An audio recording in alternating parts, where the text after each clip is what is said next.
أيها الذين آمنوا صلوا عليه وسلموا تسليما. Assalamualaikum warahmatullahi wabarakatuh. Bismillah, alhamdulillah, la haula wa la quwata illa billah. Allahumma salli ala Sayyidina Muhammad, abdika wa nabika rasulika nabil ummi, wa ala alihi wa sahbihi wa sallim tasliman biqadri azamatika fi kulli waqtin wahin. Para santri di berbagai penjuru negeri tercinta Negara Kesatuan Republik Indonesia atau di berbagai belahan dunia manapun, apa kabar kalian kali ini? Saya yakin kalian santri, wali santri dan keluarga bahagia, senantiasa dalam keadaan baik lahir dan batin, bersama dengan keluarga, orang-orang yang kalian kasihi, orang-orang yang kalian hormati, juga bersama dengan orang-orang yang kalian cintai. Doa dan harapan saya selalu, semoga kita senantiasa diberikan rahmat, hidayah dan maunah oleh Allah Subhanahu wa Ta'ala. Kita bisa menjalani hidup sesuai yang dikehendakinya. Santri, wali santri dan keluarga bahagia, hari ini tanggal 12 Rabiul Awal bagi umat Islam khususnya, dan juga bagi manusia seluruh dunia, berbahagia karena lahirnya Rasulullah Sallallahu Alaihi Wasallam. Beliau lahir membawa perubahan yang luar biasa bagi peradaban umat manusia. Kalau sampai hari ini umat manusia masih bisa menegakkan hak asasi, menegakkan keadilan, dan berjuang untuk bersama-sama membawa kesejahteraan bagi bangsanya masing-masing dan dunia, itu pasti tidak lepas dari apa yang pernah ditanamkan, diajarkan oleh Rasulullah Sallallahu Alaihi Wasallam. Yang kedua, proses perubahan itu dilakukan oleh beliau betul-betul sebagai manusia lumrah. Beliau kita yakini adalah orang yang paling dicintai oleh Allah Subhanahu wa Ta'ala, yang paling dekat dengan para malaikat. Doa-doanya pasti didengar dan dikabulkan oleh Allah. Penderitaan, kesulitannya pasti juga diketahui oleh Allah Subhanahu wa Ta'ala. Tapi proses perubahan yang demikian luar biasa itu dilakukan oleh beliau betul-betul ketika beliau menjadi seorang manusia biasa seperti kita. 13 tahun beliau harus menghadapi situasi yang sangat sulit, yang bukan hanya mempertaruhkan pikiran, harta benda, keluarganya, bahkan juga nyawanya. Selama 13 tahun ini, hari-harinya selalu diliputi oleh ketegangan, diliputi oleh situasi yang sangat mencekam, sehingga beliau harus senantiasa bersabar terhadap segala yang diterimanya dari orang-orang kafir, orang-orang Quraisy, dan dia juga harus bersabar terhadap perlakuan orang-orang kafir Quraisy terhadap para sahabatnya. Bahkan perlakuan mereka kadang-kadang di luar kemanusiaan, kekejamannya, sikapnya betul-betul di luar batas kemanusiaan.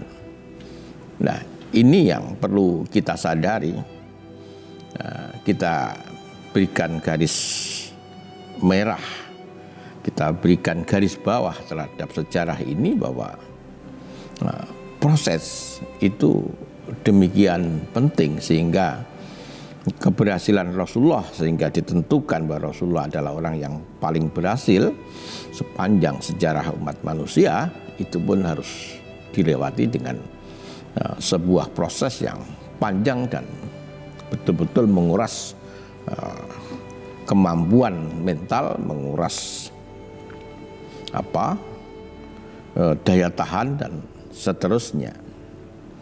Para santri, wali santri dan keluarga bahagia, oleh karena itu ketika kita ingin membawa perubahan ke arah kebaikan, jangan berpikir instan, tapi berpikirlah bahwa perubahan, perbaikan itu harus kita lakukan tadarruj, tadrijan, sedikit demi sedikit,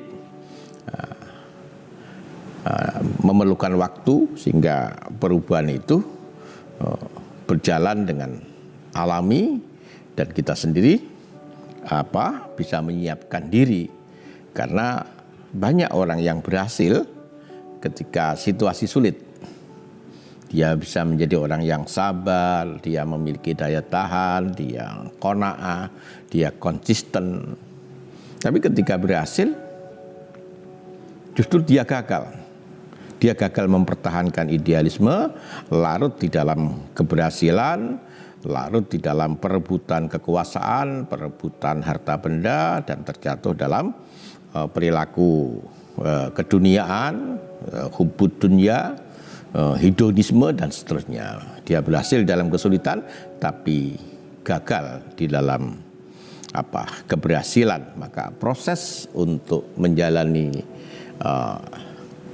perubahan dengan mengikuti proses itu penting, karena diantaranya bisa menempa jiwa dan mental kita agar kita tangguh dalam kesulitan, juga tangguh dalam keberhasilan. Para santri, wali santri dan keluarga bahagia juga masih dalam momen Maulid Nabi ini. Saya tidak berceramah panjang lebar karena ada orang-orang yang memang memiliki kualitas untuk itu. Ada para ulama yang mampu memberikan ceramah dengan bahasa yang lebih baik, bahasa yang lebih persuasif, bahasa yang bisa memotivasi banyak orang. Dengan saya tidak cukup punya kemampuan itu. Oleh karena itu, sebagai ganti, ikhtiar kita untuk mencoba agar para santri, wali santri dan keluarga bahagia hari ini bisa memperingati Maulid Nabi dengan sholawat. Hari-hari besok juga tetap bisa memperingati beliau, nilai-nilai yang dipegang oleh beliau, kalimat-kalimat yang disampaikan oleh beliau, perbuatan-perbuatan yang biasa diamalkan oleh beliau. Maka pada hari ini saya ingin keluarga santri, wali santri dan keluarga bahagia, di rumahnya ada perpustakaan kecil yang di situ ada buku-buku yang menceritakan sejarah Rasulullah Sallallahu Alaihi Wasallam, sehingga kecintaan kita terhadap Nabi bukan hanya diwujudkan dengan membaca sholawat, diwujudkan dalam bentuk amaliyah, tapi juga diwujudkan dalam bentuk kecintaan kita, kecintaan membaca sirah beliau, kecintaan untuk mencoba melihat jejak-jejak perjalanan beliau. Para santri, wali santri dan keluarga bahagia, yang pertama yang ingin saya sampaikan kepada wali santri dan santri juga, ada buku Sirah Nabawiyah, ya, sejarah lengkap Nabi Muhammad SAW, yang ditulis oleh Abul Hasan Al-Ali Al-Hasani An-Nadwi. Pengantarnya seorang ulama yang sangat kita kagumi, Syekh Yusuf Al-Qaradawi. Nah, hadis ini ada banyak hadis yang mentahrid hadis di dalam sirah ini adalah Syekh Ibrahim Al-Ali. Ini di dalamnya ada sejarah Nabi yang sangat lengkap, ditulis dengan bahasa yang sangat indah dan detail.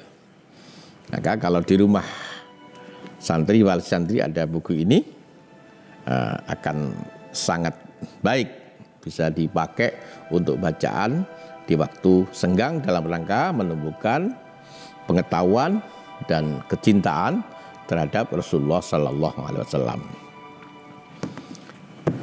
Yang kedua, saya ingin menunjukkan, ini semua ada di kepustakaan pesantren, yaitu judul aslinya Rahiqim Makhtum, Perjalanan Hidup Rasul yang Agung, ya, dari kelahiran hingga detik-detik terakhir. Kitab ini ditulis oleh Syekh Safiyur Rahman Al-Mubarakfuri. Di sini Nabi diceritakan dengan sangat lengkap, dengan memiliki kitab ini,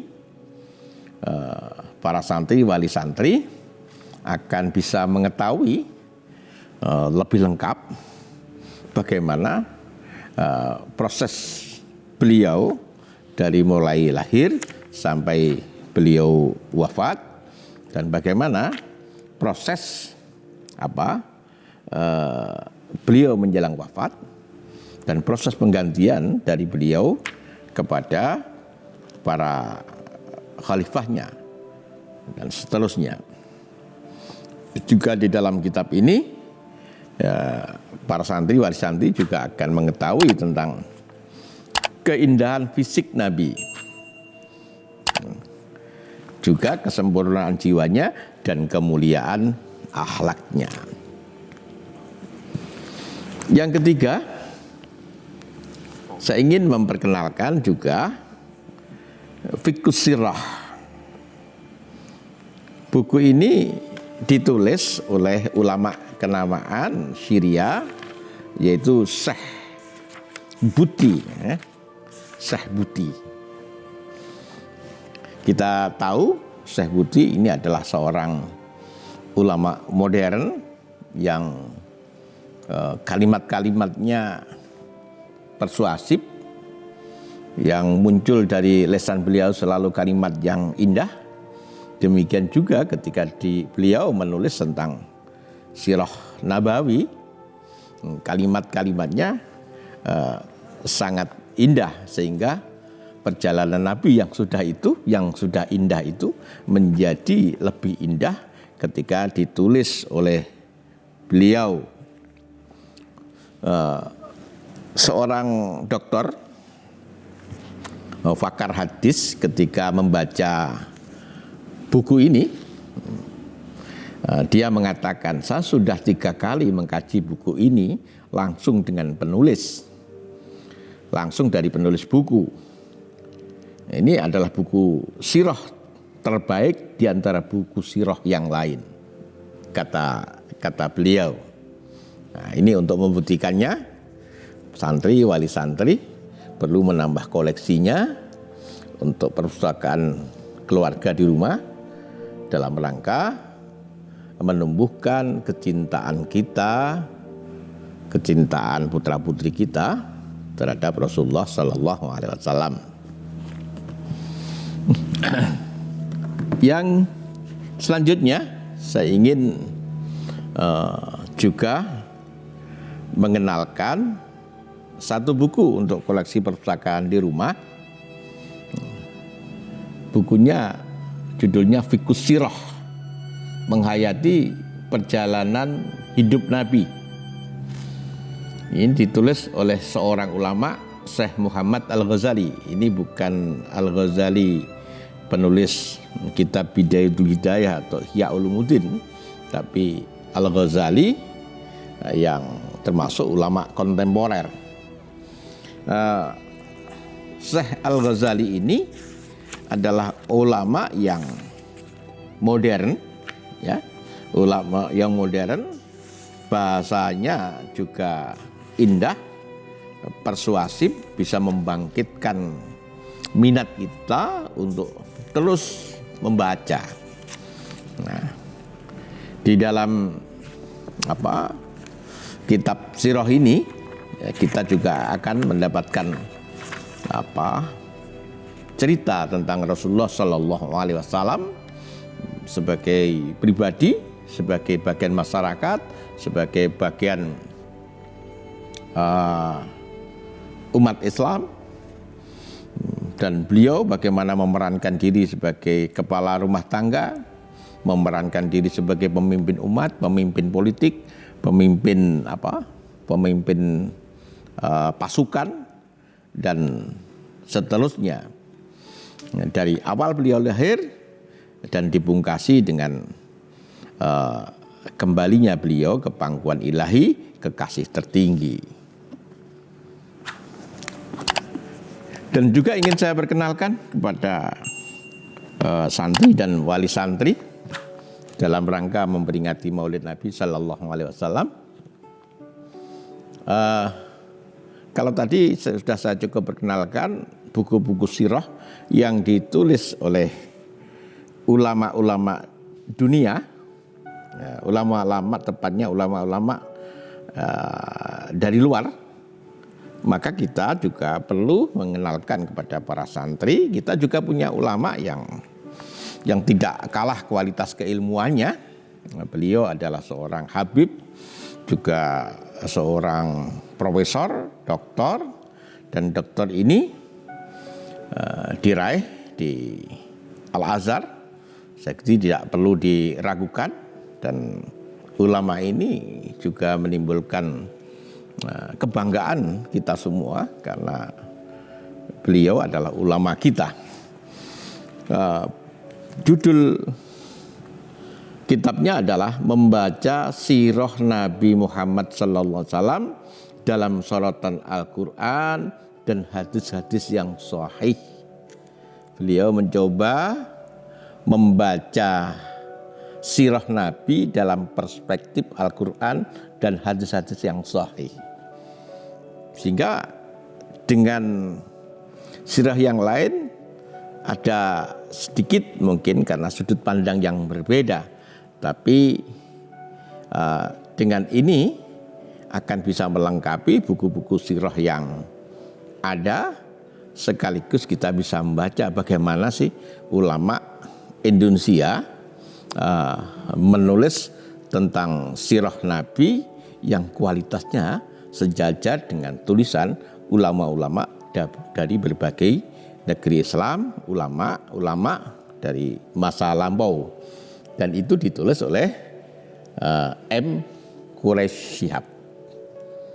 Para santri, wali santri dan keluarga bahagia, barangkali ini vlog kita hari ini, semoga peringatan Maulid Nabi Sallallahu Alaihi Wasallam yang saya isi dengan memperkenalkan buku-buku sirah yang sebagian buku-buku sirah yang lain masih ratusan, dan kita harapkan santri memiliki kecerdasan literasi, tidak hanya mendengar bagaimana para ulama menceritakan tentang perjalanan Nabi, tapi kita sendiri membaca sirahnya. Tentu dengan membaca kita punya kesempatan untuk secara utuh melihat sosok Nabi. Tentu dengan hanya mendengar dan membaca, dua hal kesannya akan sangat berbeda. Yang kalau mendengar mungkin kita tertarik, tapi pasti itu hanya titik kecil. Tapi ketika kita membaca, apalagi dengan membaca dengan banyak kitab, yang ini sudah diterjemahkan dalam bahasa Indonesia, tentu akan memiliki kesan tersendiri, kesannya lebih utuh, dan kita bisa menangkap Nabi SAW dalam bentuk yang lebih utuh. Tentu kita akan lebih mencintainya, kita lebih akan memuliakannya, kita akan lebih mengaguminya, dan ujungnya kita akan terdorong, termotivasi untuk meneladaninya. Demikian, terima kasih atas perhatiannya. Akhiran, Assalamualaikum warahmatullahi wabarakatuh.